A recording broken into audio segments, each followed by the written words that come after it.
A shooting was a topic tonight as 10 presidential hopefuls faced off in a second round of Democratic debates.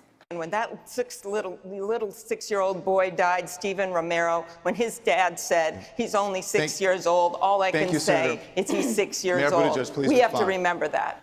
Reporter Natalie Brand is in Detroit as the candidates faced off. Natalie?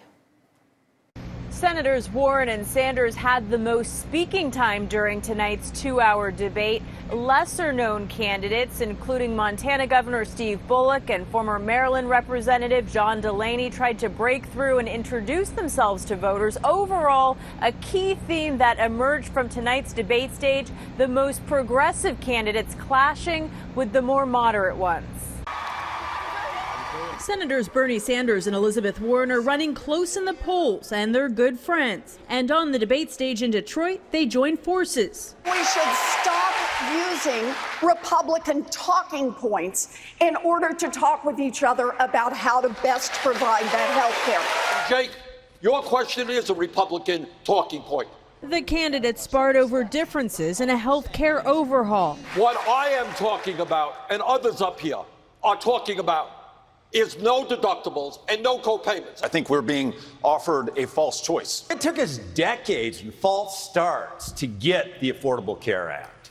So let's actually build on it. In one testy exchange, Sanders said his Medicare for All plan would guarantee comprehensive health care for union workers. But you don't know. Second of all, you don't know that, second Bernie. of all, We'll come to you in a second, I do know, and I wrote the damn bill.